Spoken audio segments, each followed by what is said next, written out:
નમસ્કાર મિત્રો, અમારી યુટ્યુબ ચેનલમાં તમારું હાર્દિક સ્વાગત છે।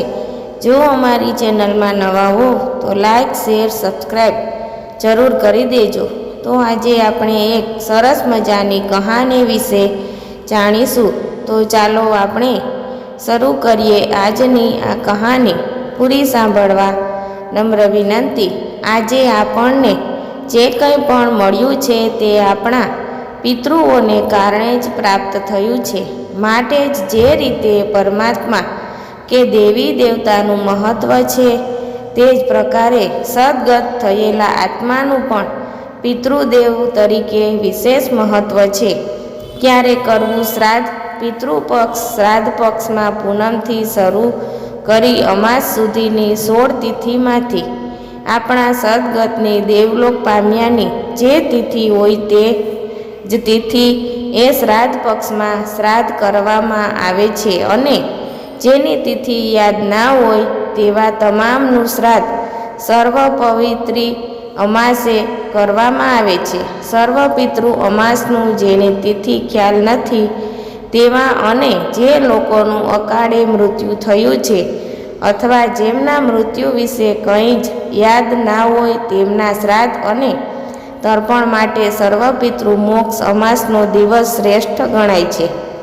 ધર્મશાસ્ત્રો અને ગરુડ પુરાણ અનુસાર ધર્મરાજ યમદેવના આદેશથી પિતૃલોકથી શ્રાદ્ધ પક્ષમાં પિતૃઓ પોતપોતાના ઘરે કોઈ પણ સ્વરૂપમાં સૂક્ષ્મ રીતે પરોક્ષ યા પ્રત્યક્ષ આ દિવસે તૃપ્ત થવાના આશયથી શ્રાદ્ધ ભોજન ગ્રહણ કરવા પોતાના કુટુંબીજનો પાસે તૃપ્ત થવાથી આશાએ આવે છે। જે તેમની આશા શ્રાદ્ધ પક્ષમાં પૂરી થતાં તે સંતુષ્ટ થઈ તૃપ્તિ અનુભવી ખૂબ જ આશીર્વાદ આપે છે। માટે જ તે પિતૃદેવોના આત્માને શ્રેષ્ઠ સદગતિ તેના ક્રમ પ્રમાણે થાય છે। માટે આ હેતુથી શ્રાદ્ધ પર્વમાં શ્રાદ્ધ કરવાનો મહિમા વર્ણવ્યો છે। માટે જ ધર્મશાસ્ત્રોમાં શ્રાદ્ધને પરમ પુણ્ય કર્મ ગણેલ છે। શાસ્ત્રો અનુસાર ભીષ્મ પિતાએ તેમના પિતા શાંતનું શ્રાદ્ધ શાંત રાજાનું શ્રાદ્ધ હરિદ્વારમાં કરેલ, ભગવાન શ્રી રામે તેમના પિતા મહારાજ દશરથનું શ્રાદ્ધ પુષ્કરમાં કરેલ, તેમજ અનેક કથાઓમાં અનેક શ્રેષ્ઠ રાજાઓ, ઋષિઓ, અનેક શ્રેષ્ઠ બ્રાહ્મણોએ અને અનેક શ્રેષ્ઠ માનવીઓએ પોતાના પૂર્વજોનું શ્રાદ્ધ કરી તેઓને તૃપ્ત કરી આશીર્વાદ પ્રાપ્ત કરેલ છે। શ્રાદ્ધ અંગે વધુ જણાવ્યું કે શાસ્ત્રો અને પુરાણોમાં વર્ણવિત મહિમા અનુસાર શ્રાદ્ધ પર્વમાં સદગતની તિથિએ કરેલ શ્રાદ્ધ અને પિતૃતર્પણથી પિતૃઓ તૃપ્ત થાય છે અને અનેક ગણા આશીર્વાદ આપે છે, જેના ફળ રૂપે પિતૃ ઋણમાંથી મુક્તિ મળે છે। તેના સ્વરૂપે સંતિત સંપત્તિ તેમજ સુખ, શાંતિ અને સમૃદ્ધિની પ્રાપ્તિ થાય છે। રોગ અને દોષ શાંત થાય, ઉત્તમ આરોગ્ય મળે છે, દરેક જગ્યાએ સફળતા મળે છે, યશ નામ પ્રતિષ્ઠા વધે છે, દેવી દેવતાઓ પણ આશીર્વાદ આપે છે। માટે જ શાસ્ત્રમાં આ શ્રાદ્ધ કર્મને સૌથી શ્રેષ્ઠ પુણ્ય કર્મ ગણ્યું છે। શ્રાદ્ધમાં આ 16 કર્મ કરવાથી પિતૃઓ તૃપ્ત થઈ રાજી થાય છે। પહેલું છે શ્રાદ્ધમાં સદગત પિતૃઓની તિથિ એ પૂજા કરી શ્રદ્ધાપૂર્વક શ્રાદ્ધ કરવું। 2. સમગ્ર કુટુંબ શક્ય હોય તેમ સાથે હળીમળીને સાચી શ્રદ્ધા ભક્તિથી રસોડું સ્વચ્છ કરી શ્રાદ્ધ કરવું। 3. પિતૃઓને પ્રાર્થના કરી પાણિયારે પિતૃદેવો માટે દીવો કરી શ્રદ્ધાથી આનંદ સાથે પિતૃ તૃપ્ત થાય તેવી ભાવના સાથે સાત્વિક રસોઈ બનાવવી। 4. શ્રાદ્ધના ભોજનમાં ગાયના દૂધમાંથી દૂધપાક કે ખીર અવશ્ય બનાવવી અને શ્રદ્ધાથી પિતૃઓને અર્પણ કરવી। 5. શ્રાદ્ધના ભોજનમાં દૂધપાક કે ખીર, પૂરી, શાક, ફરસાણ, દાળ, ભાત, પાપડ, સલાડ જેવી ઘરમાં બનતી વાનગીઓ જ બનાવવી. 6. સૌ પ્રથમ બપોરે 3 વાગ્યા પહેલાં કાગડાને, ગાયને, કૂતરાને પૂરી અને દૂધપાકનું ભોજન અર્પણ કરવું. 7. ગરીબ અને બ્રાહ્મણને ભર પેટે ભોજન અથવા તે નિમિત્તે આનંદથી દક્ષિણા અર્પણ કરવી. 8. શ્રાદ્ધનું ભોજન બની શકે તો સવારે જ રાખવું, અન્યથા સવારે જ મધ્યાહન પહેલાં પિતૃઓને થાળ અવશ્ય ધરાવી દેવો. 9. શ્રાદ્ધના દિવસે પાણિયારું સ્વચ્છ અને જળ ભરેલું રાખવું. પાણિયારે દીવો કરીને રસોઈ કરવી. 10. દરેક કુટુંબીજનો એ ભોજન કરતા પહેલાં પૂર્વજો તૃપ્ત થાવ, પિતૃઓ તૃપ્ત થાવ તેવી પ્રાર્થના કરી ભોજન કરવું. 11. પિતૃઓને કાગવાસ નાખી જલાજલી આપવું શ્રેષ્ઠ કહેવાય છે. 12. ઘરમાં દક્ષિણ દિશામાં પિતૃઓનો ફોટો રાખી સ્વચ્છ કરી તિલક કરી ફૂલહાર અર્પણ કરવા અને થાળ ધરાવી તૃપ્ત થાવ તેવી પ્રાર્થના કરી ભોજન કરવું. 13. શ્રાદ્ધ પક્ષમાં કોઈ પણ સાધુ, સંત, અનાથ, અપંગ, ગરીબ કે બ્રાહ્મણને યથાશક્તિ તૃપ્ત કરવા. 14. શ્રાદ્ધ પર્વના 16 દિવસમાં પિતૃ તૃપ્ત થાય તેવી કામનાથી શક્ય હોય તેટલી વખત પૂર્વજ પિતૃઓને ગાયના દૂધમાંથી બનેલી ખીર અને પૂરીનું ભોજન ધરાવવું અને કાગડા, કૂતરા, ગાય, ગરીબ અને બ્રાહ્મણને અર્પણ કરવું. 15. પિતૃઓની ઈચ્છા જાણી તેને પૂર્ણ કરવા જીવનમાં પ્રયાસ કરીશું તેવી પ્રાર્થના કરવી. 16. પિતૃદેવોની શ્રેષ્ઠ ગતિ થતી રહે તેવી પ્રાર્થના સાથે સર્વ પિતૃ અમાવસ્યા એ તમામ પિતૃને યાદ કરી શ્રાદ્ધ કરવું અથવા તે નિમિત્તે દાન પુણ્ય કરવું તથા પિતૃકૃપાથી આપણને જે કંઈ પણ મળ્યું છે તે માટે તેમનો આત્માથી આભાર માનવો. શ્રાદ્ધમાં આ 16 ભૂલો કરીએ તો પિતૃઓ નારાજ થઈ શકે. 1. શ્રાદ્ધના ભોજનમાં ડુંગળી, લસણ, કોળું, કોબીજ, માંસ, મચ્છીનો ઉપયોગ ના કરવો. 2.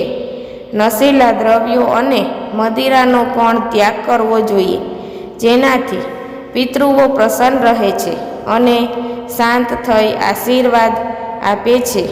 3. પિતૃપક્ષ દરમિયાન કોઈ પણ પ્રકારનો ઉત્સવ ના મનાવવો જોઈએ અને તેમાં ભાગ પણ ના લેવો જોઈએ, કેમ કે આ 16 શ્રાદ્ધ પિતૃઓને તૃપ્ત કરવા માટે જ છે. 4. શ્રાદ્ધ પક્ષમાં કોઈ પણ પ્રસંગ કે માંગલિક કાર્ય ન કરવા જોઈએ. 5. પિતૃ શ્રાદ્ધના ભોજનનો અનાદર ના કરવો જોઈએ. 6. શ્રાદ્ધ પર્વ દરમિયાન ઘરમાં લડાઈ ઝઘડા કંકાસ ન કરવા જોઈએ. 7. શ્રાદ્ધ પર્વ દરમિયાન પિતૃઓ માટે ભૂલથી પણ કોઈ પણ અપશબ્દ ના બોલવો જોઈએ કે તેમની નિંદા જરાય પણ ન કરવી જોઈએ. 8. શ્રાદ્ધ પર્વમાં કોઈ પણ વ્રત ઉપવાસ ન કરવો જોઈએ અને પ્રેમથી શ્રાદ્ધનું ભોજન જમવું જોઈએ. 9. શ્રાદ્ધ પક્ષમાં બ્રાહ્મણ, ગાય, કૂતરું, કાગડો, ગરીબ અને ભાઈ પાંડુને નુકસાન ન થાય તેવા કાર્યો ના કરવા જોઈએ. 10.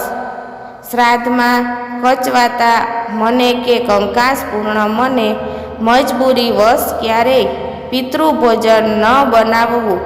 11. કોઈ પણ બજારું માધ્ય ખાદ્ય ચીજ પિતૃઓને ભાવતી હતી તેવું માની અને તેમના થાળમાં ન મૂકવી. 12. પિતૃભોજનમાં કે શ્રાદ્ધ ભોજન ક્યારેય પણ પીઝા, પાસ્તા, સેન્ડવિચ કે બહારના નાસ્તા, પાણીપુરી, ભેળપુરી, ભાજીપાવ, ચાઇનીઝ, પંજાબી, કોલ્ડ્રિંક્સ આવું કે અન્ય કશું પણ આ નિમિત્તે રખાય નહીં અને આવું ભોજન કરીએ તો શ્રાદ્ધ કર્યું કહેવાય પણ નહીં. આ દ્વારા પિતૃઓનો અનાદર થાય છે. 13. શ્રાદ્ધ પક્ષમાં કોઈ પણ ગરીબ સાધુ સંત કે બ્રાહ્મણનો તિરસ્કાર કરવો નહીં. 14. આપના પૂર્વજો કે પિતૃઓનું મન દુઃખી થાય તેવા કોઈ પણ કાર્યો ન કરવા. 15. કોઈ ખોટા દંભ કે અહમમાં કોઈ શ્રાદ્ધ કર્મ કરતું હોય તેને અંધશ્રદ્ધાળુ કહી નિંદા ન કરવી. 16. કોઈ કલેશ કરી શ્રાદ્ધ કરાતું બંધ કરવું કે કરાવવું. જેના પિતૃઓ નારાજ હોય તેના જીવનમાં આવું ફળ મળે છે. શ્રાદ્ધ પર્વમાં જે પોતાના પિતૃઓને ઠારતા નથી, જે પિતૃદેવોને તૃપ્ત કરતા નથી, જે તેમનું શ્રાદ્ધ આનંદથી કરતા નથી કે તેમનું અપમાન કે અનાદર કરે છે, તેમના પિતૃ નિરાશ થઈ અને પિતૃલોક પાછા જાય છે. જેનાથી પિતૃદેવો સાથે ઈષ્ટદેવ દેવી દેવતાઓ પણ નારાજ થાય છે. જેના લક્ષણો માનવીના જીવનમાં ઘણીવાર અનેક પ્રકારની આપત્તિઓ આવે છે, જેવી કે સંપત્તિ કે સનાતનના પ્રશ્નો, સંપત્તિ કે જમીન મકાન મિલકતના પ્રશ્નો, રોગ કે અકસ્માત, નુકસાની, લડાઈ ઝઘડા, કોર્ટ કચેરી, વેર ઝેર, જેલ, બદનામી, બુદ્ધિ બેર મારી જાય અને સમૃદ્ધિ અને સંપત્તિનો નાશ થાય છે. એક પૂરી થાય અને બીજી આપત્તિ જેવી અંતહીન તકલીફોનો જીવનમાં સામનો કરવો પડે છે.